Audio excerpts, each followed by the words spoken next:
What's going on, everybody? Michael Silva here. You're watching the Daily Stock Market Brief. I do these videos Monday through Friday. We use technical analysis to really get a good idea as to where the stock market might be headed next.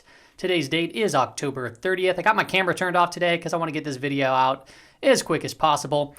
Today's episode is going to be a little bit different than usual. We're going to be looking at big picture stuff here. Big picture stuff meaning monthly time frames, a couple weekly time frames, and then some new indicators that you probably have not seen me use previously. Now, why am I doing these big picture things? Well, it's really to help us get a good understanding as to why we're seeing what we're seeing take place in the markets and prepare for what could potentially happen next. This isn't to say that we're going to see some stock market crash. However, it's better to be prepared than it is to just get blindsided, to say the least, right? So with all that said, let's go ahead and hop into today's show.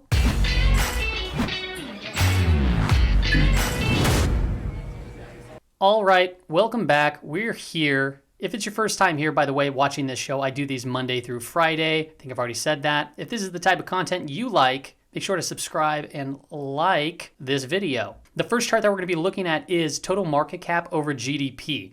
Now, you've probably seen this chart before or probably heard what it is. This is known as the Buffett Indicator.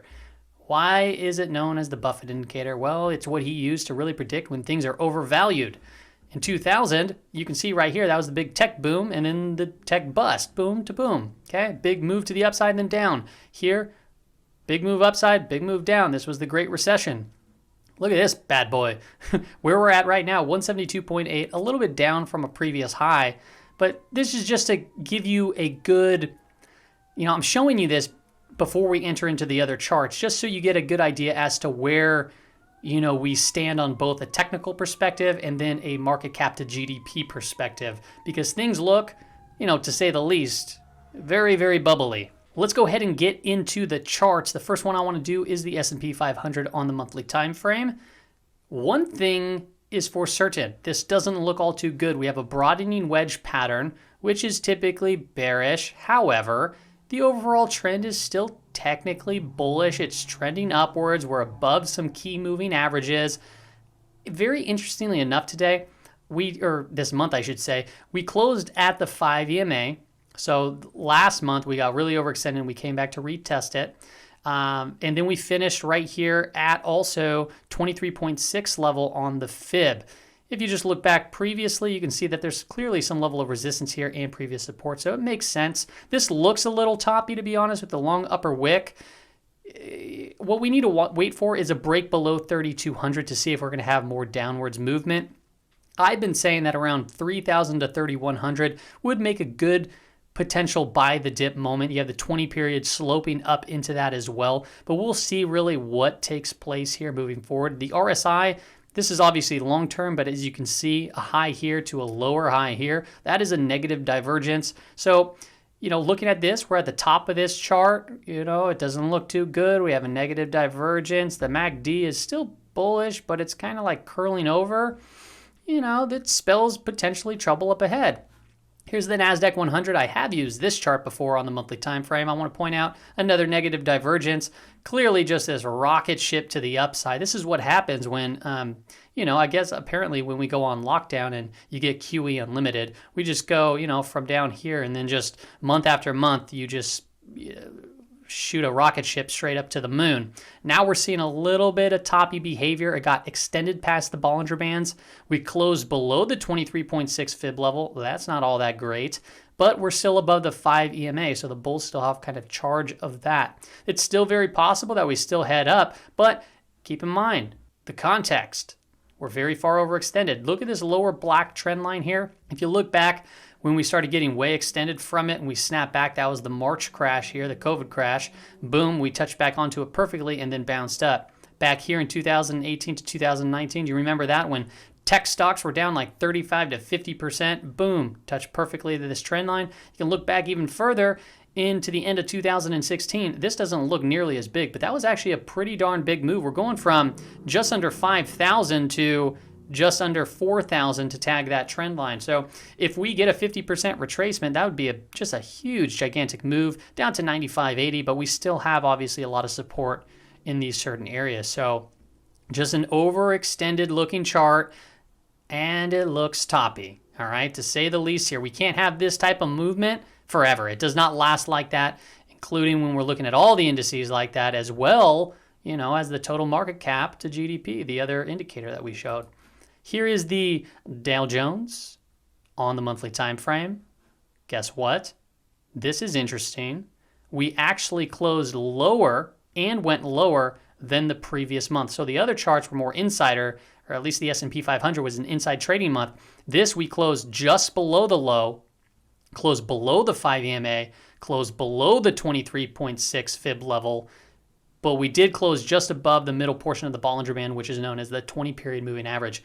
This, to me, I just wish it was a little bit lower and potentially below the 20 period to really give more confirmation. Now, it was, but towards the end of the day, we got jammed up a little bit higher. So, we'll look at some of the indicators for the shorter term that kind of make me think that we might see a bounce here before going down further. But, like I said, we have so much things coming up, so much uncertainty. It's very possible that we get jammed lower or jam higher. So overall context of the chart, like I said, it's getting very toppy.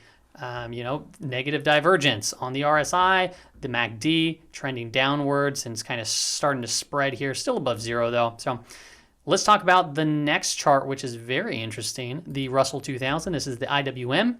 What does this look like to you? This to me looks like a triple top. Triple tops are known as reversal type patterns. Look at this candle right here for the month close. That is a huge inverted hammer. That is a reversal type candle and a reversal type pattern. I don't know for sure if this is going to continue to the downside, obviously, but what is interesting about this, in order for it to be a reversal type pattern, you need to be able to reverse the trend. And as you can see here on the monthly time frame, the 200 period is sloping up, and then you have the 50 sloping up, you have the 20 sloping up, and then you have the 5, that's really short term. Everything's trending bullish, but then you're starting to get a topping pattern and a topping candle. This right here could very well be and play out to be a triple top pattern. Now, in order to be a triple top, you need to look for an area of support that it can start breaking down from. And this is obviously, it would be nicer if it was more even of a channel, but this was the March crash, and this was going into 2019, both very interesting times in history that were taking place there. So I'm trying to look for areas of support, and really what I can see is this last month here. Okay. By the way, we didn't close anywhere next to the low of this previous month. So the Russell 2000 didn't do all too bad comparatively to most of the other stocks, which is interesting because these are the small caps. We bounced from the 50 period moving average here. We bounced from it here. I'm thinking that the main area of support to watch out for is a break below the low of September. And if you just look back in the history of the chart here, you have clearly it had resistance here. Okay. And then it had support, and then it had support through all of these months right here. Boom. And then you could see even back here too, it had a resistance, then it broke through and then came back, test. So I'm thinking right around 145 to 140, that kind of zone. If we start breaking down through that, it could get pretty scary. Overall though, if you look at the MACD, it looks like it's about to start getting turned to the upside and get above zero, and the trend might change. So there's always that possibility as well. Now let's look at the banking index. This is also on the monthly time frame. I'm showing you this on the monthly time frame. I've shown you this on the daily time frame. I've shown you this on the weekly time frame. It all looks pretty weak. Why am I showing you the banking index? The BKX is made of 24, 25 of the largest U.S. institutions, and they make up a big part of our economy. So if the banking index goes, I can assure you that most equity markets are going to get just completely hammered. And what do we got going on here? Well, first off, this is a very important area at 55. Clearly, it acted as resistance once, twice, came up, broke through, acted as support twice too as well. So very, very important key level here. If we start getting a monthly close below it, that it could actually be a head and shoulders pattern, right? We have a left shoulder, a head, and then a right shoulder building out. This right here looks pretty toppy. This looks like a dead cat bounce. How does it look like a dead cat bounce, Mike? Well, first off, we had this big rip to the downside, and then we're bouncing, and we see this long upper wick here. It's showing weakness, and then we're kind of just trending sideways. We have some long upper wicks here. So if we start breaking down through 65, I think that we can easily come test 55 and potentially head lower. So this overall, that would be crazy. I don't think the Federal Reserve is going to do whatever it can, to save that from happening. But if this is real and this is true and we break back down to the 2008, 2009 financial crisis lows, what do you think happened to all the equity markets back then and everybody? So this pattern right here would be complete devastation if it actually held true. So now we're going to look at the monthly chart of the OEX. What's that?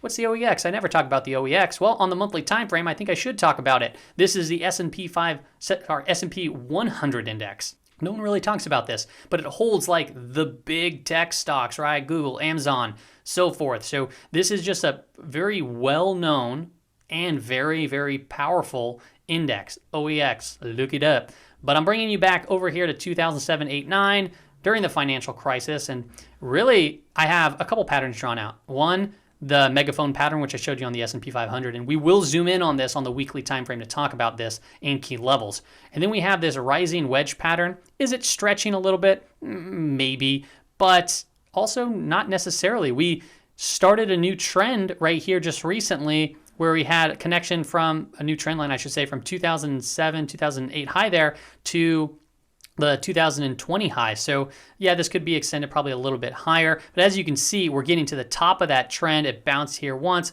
and then it got a little overextended. It's within the megaphone pattern. Yeah, we're still by the 5 EMA. We're basically sitting on it, and there's some support down here. But this is looking very, very toppy. We have the MACD, sorry, not the MACD, the RSI, negative divergence, right? Super frothy over here. Then it's making lower highs. Not the price action. The price action is getting higher and higher. What happened in 2007 and 2008? The same exact thing, right? We started getting real frothy over here. Negative divergence, crash, down to the downside. Now, keep in mind, these are monthly time frames, right? Every candle represents 1 month of data. This is long-term, big picture thinking. That's what I'm trying to tell you here. Let's zoom in. Weekly time frame. Interesting place where we stopped, right? First off, big down week, down 5.58%. Okay, this is really because of the tech stocks. That brought us down. Closed below the 23.6 fib level. We bounced from this previous support area. This could be a double bottom, right? If we're just looking back to September. Boom, boom, bounced. And if you look previously, this right here is where right before the March crash, and we actually had a gap down through it. Ooh, that's scary, right? That's pretty scary just to think about. This gray shaded box is that gap from previously there, and we're right there now going into a new month, election year. What happens if we start gapping down again? Well, I'd say buckle up because, things could get very, very crazy if that's really honestly the case. Now, right here we had a negative divergence, right in the RSI, and then, that was the only one. We don't have that here. Clearly we have a high here, then a low high here, and a lower high here as well. So we still have, obviously a lot of support, but like I said, we're just looking at big picture stuff right here. It looks like it's very, very toppy, and the patterns, feed to that narrative. If you look at the MACD's crossed over. This is now fully crossed over, bearish. Last time it actually turned bearish. Actually, last time it finally turned to bullish was here in March, right? The March low. The really last time it went bearish was here in February, right around that crash, the crash there in February. And now we're seeing it happen and take place again. So it doesn't mean that the Federal Reserve or anybody's going to allow this to happen, but what happens if what they use or the tools in the tool belt don't work? Yeah, it's not going to be that great. Now it's time to talk about some indicators. I'm going to bring in some new ones and then some old ones as well. First off, I really want to just talk about the VIX. VIX is still holding up above this neckline. Very, very, very scary here. Basing out, a lot of volatility. If we start seeing it spike higher, that's not going to be good for the indices. We're a little bit stretched out. I've been saying that we're stretched out, but we continue to stay stretched out previously. That doesn't change the fact of anything. We have a couple gaps below us. So we're going to just have to monitor this. We have, if we start breaking above 45, yes, watch out for things to get very, very punchy, to say the least. Right here is the, so this is the S&P 500 on the daily time frame. Now this is more shorter term, obviously, but I just wanted to point out this indicator down below. This is inverted. This is the CPC, the put to call ratio.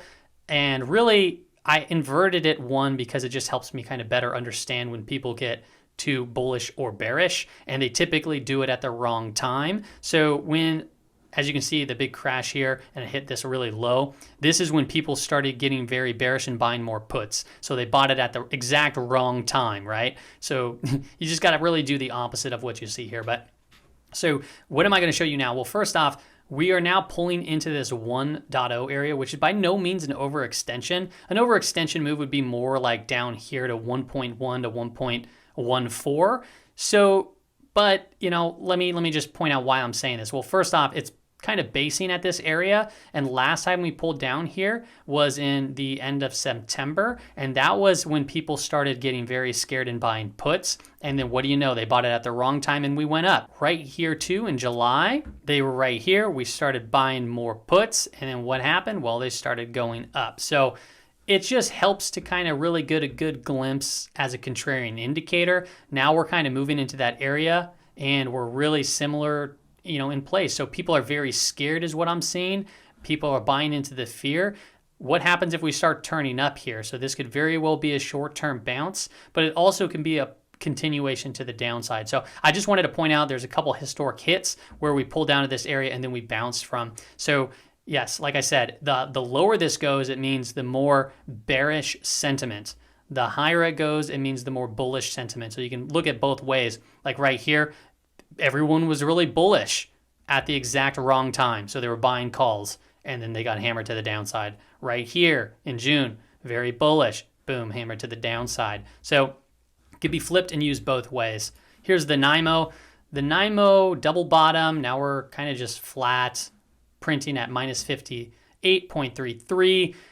What do we got to watch out for here? Well, first off, so the previous chart that I just showed you lets me know that we might be seeing a bounce potentially. And this chart right here lets me think that, hey, potentially we might see a bounce too. We got a little double bounce. We've seen it here, boom before, and we bounced up, right? Boom, boom higher, boom. We're right here, maybe potentially boom higher. It's possible, but there's also a lot of uncertainty ahead of us. In 2018, what do we got going on? This was very similar. Actually, you should probably just listen to my previous market briefs. I really do explain this as to why they look so similar. But clearly, as you can see, we pulled down this area before and then bounced up. And very similarly, like I said, we had this big move down, bounce back up to that area, boom, boom, and it matched the breadth of the market as well. That's what the McClellan oscillator is. It's a breadth indicator. But what happened? Well, we still ended up falling really big time down to the downside. So yeah, maybe we get a short-term to intermediate-term bounce, but this still holds as a possibility where we get ripped down past 3,200, potentially down into that 3,000 range, which we've been talking about. Here is the BPNDX, the Nasdaq 100 bullish percent index, another indicator that I use to help me find short-term bottoms, short-term tops, maybe potentially just swing trading opportunities. And I use it really just in overextended areas, and I look for bullish and or positive divergences or negative divergences. So what are we at and how do you read this? Well, we're at 41 right now. That means 41% of the stocks that make up the Nasdaq 100 are on buy signals based on these point and figure charts. Okay, so that means the remainder, 59, are on sell signals. When you look down here at the RSI, it's now overextended. Not like a crazy amount, but it's at 29.11, so it's technically overextended, meaning that we might be prepared to see some sort of a bounce. And if you look at seasonality charts, we technically do see bounces into early November.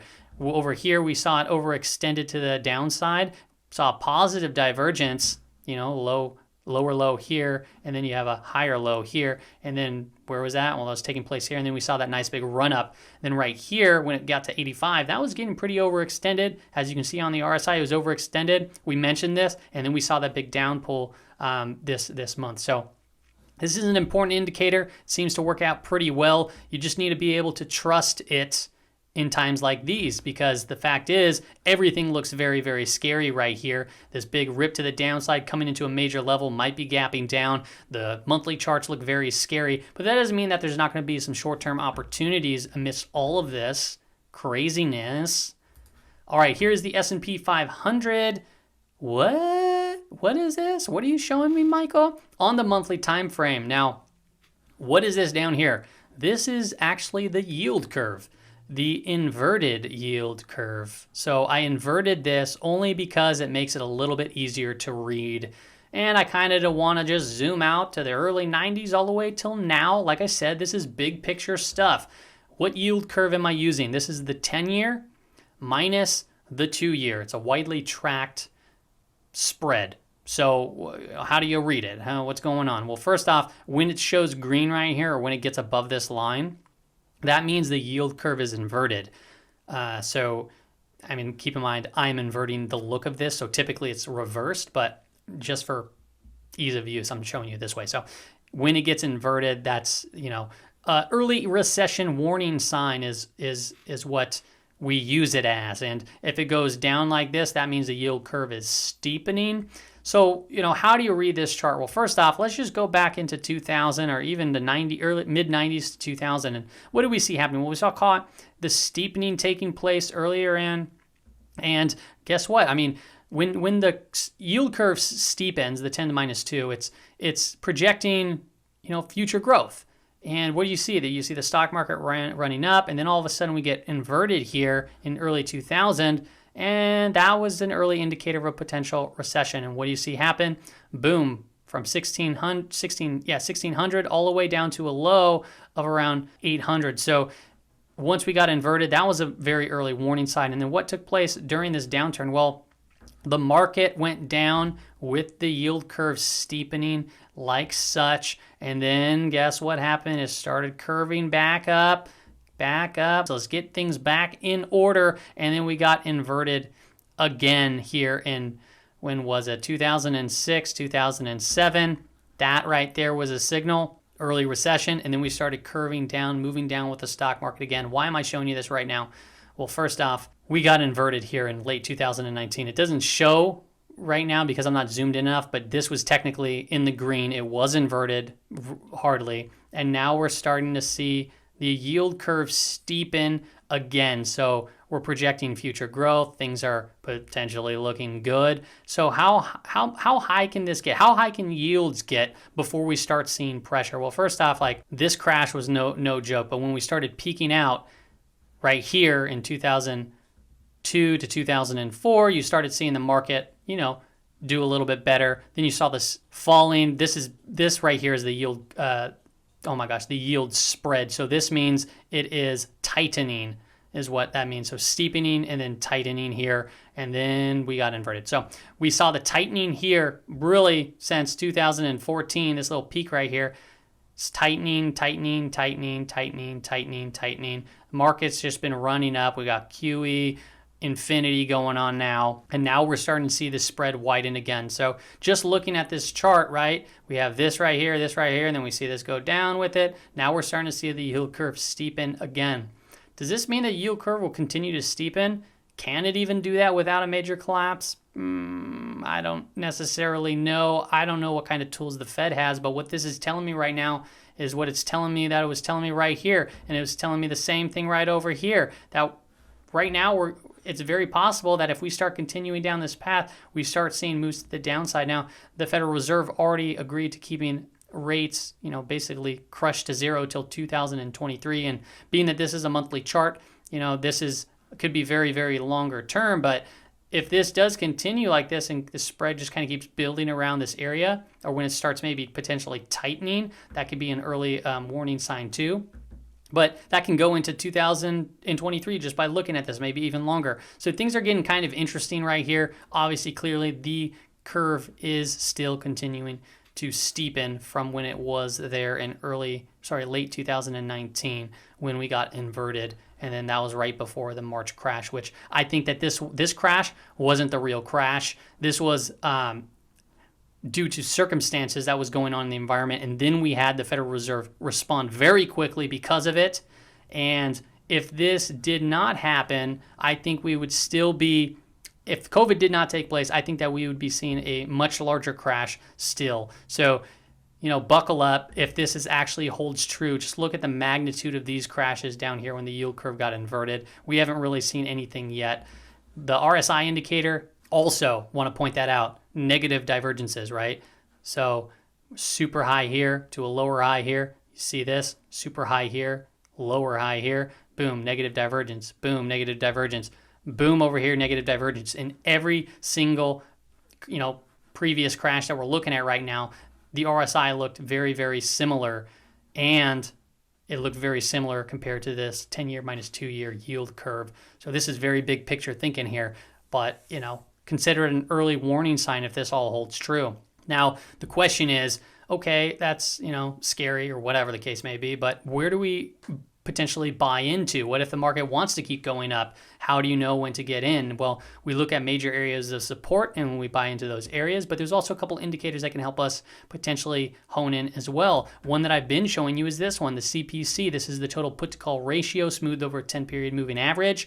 And really when it crosses below the red line, that's a warning sign. When it crosses above, that is a sell signal. And clearly it's been working out for us, right? Crossed above, we were notified, and then bam, to the downside.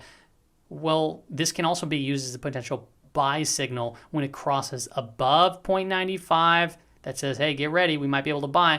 And then when it crosses back below 0.95, that could very well mean that that is an opportunity to get in long at the market. And as you can see, really it only happened a few times on this particular chart, but it got way up here and then crossed over. If you just look straight down, we just started moving up higher. Then we had a sell signal, but then we had another buy signal. Basically across through right here, and that was right around mid-April, and then we didn't get a sell signal until right here in late June. So pretty accurate. I like using this more as a warning sign or a sell signal, but it could very well be used as a potential buying opportunity too. Now, there's also this indicator, the Pring Bottom Fisher. This works very well for finding market bottoms. Now, what we're looking at is the signal line in a 10-period moving average.